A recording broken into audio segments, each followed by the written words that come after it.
Continuing on from question 6 of logical reasoning drill set number 11 over at lawhub.lsac.org, we've still got our highlighter tool selected and we read the question stem first. It states, which one of the following is an assumption the psychotherapist's argument requires? So we've got a relatively straightforward task and we're just going to read the psychotherapist statements and after reading them in full, highlight only the conclusion before at least taking a moment to consider how the psychotherapist gets there to determine if there is something that seems logically necessary proactively.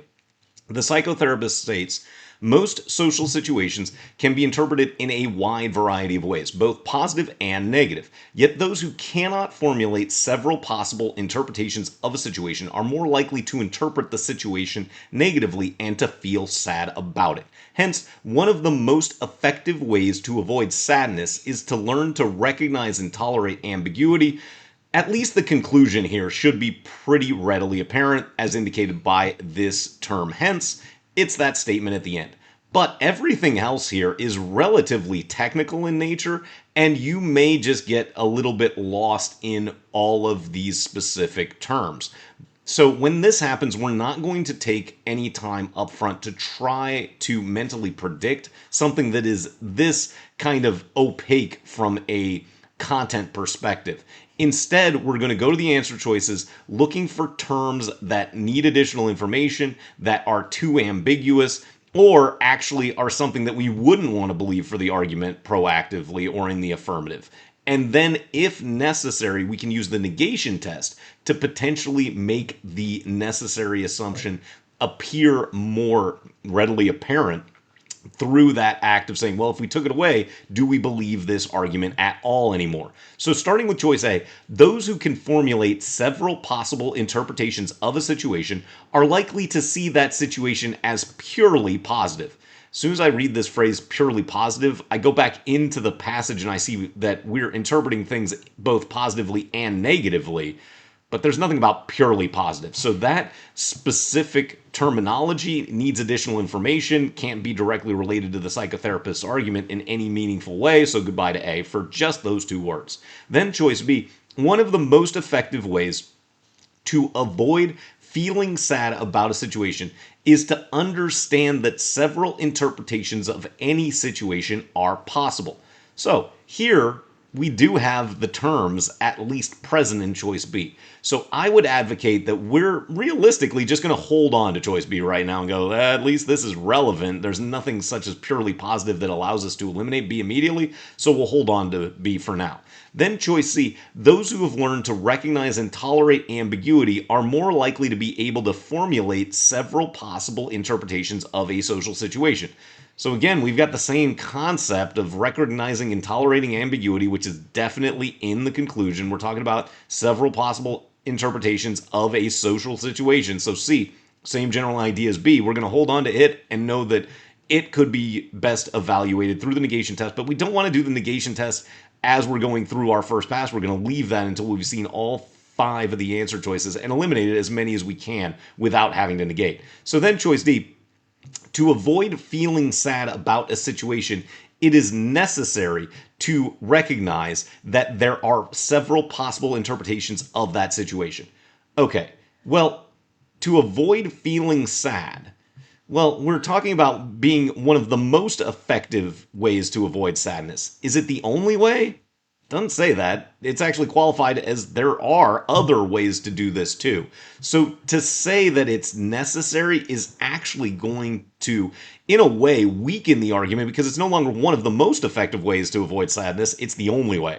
So goodbye to choice D is, again, actually going too far and not really leading to that conclusion because we wouldn't need this qualifier of one of the most effective ways if we took D to be true. Then choice E, for a typical social situation, anyone who formulates only negative interpretations of that situation is likely to feel sad as a result. Just as we focused on qualifiers in choice A for purely positive, negative interpretations and only negative interpretations, we were talking about both positive and negative here. And what the heck is a typical social situation?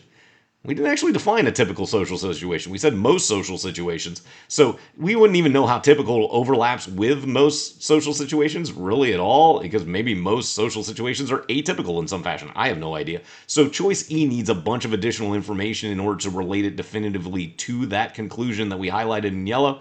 Hopefully we can eliminate it as we did with A and D for definite reasons without having to go into the negation test, because it's just going to take a little bit more time than we'll have on the actual LSAT. Now, looking at choices B and C, however, we want to go and insert the word not at the main verb of the choice and determine whether or not we would still believe the argument as it's presented. So we'll start with choice B.